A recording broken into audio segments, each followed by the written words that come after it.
ಇನ್ನು ನಾವು ಭರತ್ ಶೆಟ್ಟಿ ಅವರು ಈ ನಾಡಿಗೆ ಈ ಒಂದು ಪ್ರದೇಶಕ್ಕೆ ನೀಡಿದಂತಹ ಕೊಡುಗೆ ಏನೆಂಬುದನ್ನು ನಾವಿಲ್ಲಿ ನೋಡುವ. ಇವರನ್ನು ಈ ಒಂದು ಕ್ಷೇತ್ರದ ಜನರು ಆಯ್ಕೆ ಮಾಡಿದ್ದು ಇಲ್ಲಿ ಕೋಮುಗಲಭೆಯನ್ನು ಸೃಷ್ಟಿಸುವಂತಹ ಮಾತುಗಳನ್ನು ಹೇಳಿಕೊಳ್ಳಲ್ಲ. ಇಲ್ಲಿ ಅವರು ಅಭಿವೃದ್ಧಿಯನ್ನು ಮಾಡಿದರು.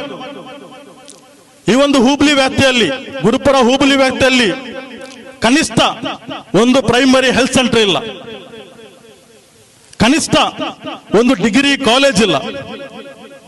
ಇಲ್ಲಿ ಇದೇ ನಮ್ಮ ಪಕ್ಕದ ಊರಾದಂತಹ ಕೈಕಂಬದಲ್ಲಿ ಇಡೀ ಪೇಟೆಯನ್ನೇ ಧ್ವಂಸ ಮಾಡುವಂತ ಅಥವಾ ಇಡೀ ಪೇಟೆಯನ್ನೇ ಇಲ್ಲದಾಗಿಸುವಂತಹ ಒಂದು ಮೇಲ್ಸೇತುವೆ, ಒಂದು ಕ್ಲೋಸ್ಡ್ ಮೇಲ್ಸೇತುವೆಯನ್ನು ಇಲ್ಲಿರುವ ಅಧಿಕಾರಿಗಳು ಮಾಡುತ್ತಿರುವಾಗ ಇದರ ಜನರಿಗೆ ಯೋಗ್ಯವಾದಂತಹ ರೀತಿಯಲ್ಲಿ ಕಾಮಗಾರಿ ನಡೆಸಲು ಈ ದಿನದವರೆಗೆ ಭರತ್ ಶೆಟ್ಟಿ ಅವರು ಮಾತನಾಡಲಿಲ್ಲ.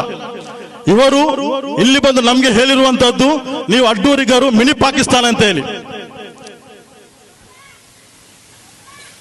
ಇವರ ಹೇಳಿಕೆಗಳು ನಮಗೆ ನೋಡುವಾಗ ನಮಗೆ ಭಾಸವಾಗುವುದೇನೆಂದರೆ, ಬಿಜೆಪಿಗರು ಅಭಿವೃದ್ಧಿಯನ್ನು ತೋರಿಸಿ ಅಲ್ಲ ಇಲ್ಲಿ ಅವರು ಚುನಾವಣೆಗಳನ್ನು ಎದುರಿಸುವಂತದ್ದು. ಇನ್ನೇನು ಕೆಲವು ತಿಂಗಳುಗಳಲ್ಲಿ ಇಲ್ಲಿ ಅರ್ಬನ್ ಲೋಕಲ್ ಬಾಡಿ ಮತ್ತು ರೂರಲ್ ಲೋಕಲ್ ಬಾಡಿ ಎಲೆಕ್ಷನ್ಗಳು ಇಲ್ಲಿ ಬರ್ತಾ ಇದೆ. ಇವರಿಗೆ ಚುನಾವಣೆಯನ್ನು ಎದುರಿಸಬೇಕಾದರೆ ಇಂತಹ ಹೇಳಿಕೆಗಳಿಂದ ರೊಚ್ಚಿಗೆದ್ದು ಹಿಂದೂ ಮುಸಲ್ಮಾನರು ಪರಸ್ಪರ ಹೊಡೆದಾಡಿಕೊಂಡು ಬಡದಾಡಿಕೊಂಡು ಇಲ್ಲಿ ಜೀವಗಳು ಉರುಳಬೇಕು.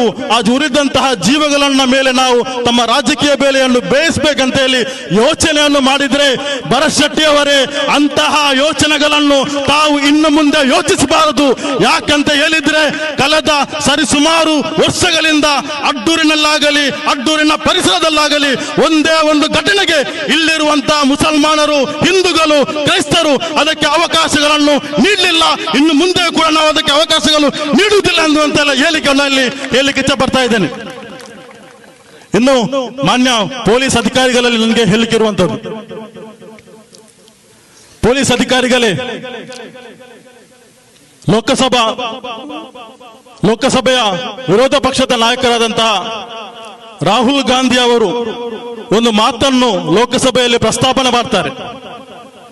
ಪ್ರಸ್ತಾಪನೆ ಮಾಡಿದಂತ ಮಾತಿಗೆ ಮಾರನೇ ದಿನ ಕಾವೂರಿನಲ್ಲಿ ಬಿಜೆಪಿಗರು ಒಂದು ಪ್ರೊಟೆಸ್ಟ್ ಅನ್ನು ಮಾಡ್ತಾರೆ. ಪ್ರೊಟೆಸ್ಟ್ ಅಲ್ಲಿ ಭರತ್ ಶೆಟ್ಟಿ ಹೇಳ್ತಾರೆ, ರಾಹುಲ್ ಗಾಂಧಿಗೆ ಅದೇ ಪಾರ್ಲಿಮೆಂಟ್ ಅಲ್ಲಿ ಅವರನ್ನು ಹಿಡಿದುಕೊಂಡು ಅವರಿಗೆ ಬಡಿಬೇಕಿತ್ತು, ಅವರ ಕಪೋಲ ಮೋಕ್ಷ ಮಾಡಬೇಕಿತ್ತಂತೇಳಿ. ತದನಂತರ ಅವರು ಹೇಳ್ತಾರೆ, ಒಂದು ವೇಳೆ ರಾಹುಲ್ ಗಾಂಧಿ ಅವರು ಮಂಗಳೂರಿಗೆ ಬಂದರೆ ರಾಹುಲ್ ಗಾಂಧಿ ಅವರ ಮೇಲೆ ಕಪೋಲ ಮೋಕ್ಷಾಪೇಕ್ಷೆ ನಾವು ಹಿಂಜರಿದಿಲ್ಲ ಅಂತ ಹೇಳಿ ಕೂಡ ಅವರು ಹೇಳ್ತಾರೆ. ಈ ಒಂದು ವಾಕ್ಯದ ವಿರುದ್ಧ, ಈ ಒಂದು ಹೇಳಿಕೆಯ ವಿರುದ್ಧ ಕಾವೂರು ಠಾಣೆಯಲ್ಲಿ ಕೇಸನ್ನು ಜಡಿಯಲಾಗ್ತದೆ. ಕೇಸು ಜಡಿದು 3-4 ದಿನಗಳಲ್ಲಿಯೇ ಭರತ್ ಶೆಟ್ಟಿ ಅವರು ಹೈಕೋರ್ಟ್ಗೆ ತೆರಳಿ ಕೇಸಿಗೆ ಸ್ಟೇ ಆರ್ಡರ್ ಅನ್ನು ತರ್ತಾರೆ.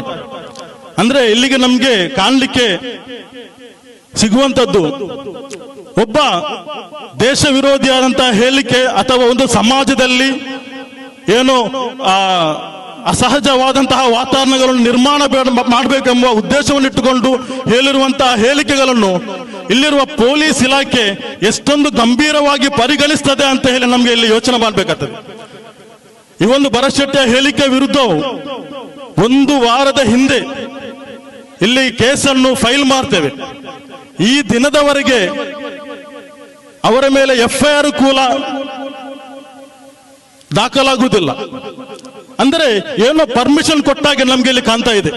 ನೀವು ಏನು ಬೇಕಾದರೂ ಮಾಡ್ಕೊಳ್ಳಿ, ಮುಸಲ್ಮಾನರ ಏನೋ ನ್ಯೂನ್ಯತೆ ಇದೆ, ಅವರನ್ನು ಪ್ರಶ್ನೆ ಮಾಡಲಿಕ್ಕೆ ಯಾರು ಇಲ್ಲ ಅಂತ ಹೇಳಿ ಪೊಲೀಸ್ ಇಲಾಖೆಗಳು ಅದನ್ನು ಭಾವಿಸಿದ್ರೆ ಅದನ್ನು ಯಾವ ರೀತಿಯಾಗಿ ನಮಗೆ ನ್ಯಾಯಾಂಗದ ಮೂಲಕ ಹೋರಾಟ ಮಾಡಬೇಕಂತ ಹೇಳಿ ನಮಗೆ ಚೆನ್ನಾಗಿ ತಿಳಿದಿದೆ. ನಾವು ಅದನ್ನು ನ್ಯಾಯಾಂಗದ ಮೂಲಕ ನಾವು ಹೋರಾಟ ಮಾಡಲಿಕ್ಕೆ ಯಾವುದೇ ಹಿಂಜರಿಕೆಯನ್ನು ಮಾಡುವುದಿಲ್ಲ ಅಂತ ಹೇಳಿಕೊಂಡು ಅವಕಾಶಕ್ಕಾಗಿ ನಾನು ವಂದಿಸ್ತಾ ಇದ್ದೇನೆ. ಜೈ ಇಂಡಿಯಾ. ಹಿಂದೂ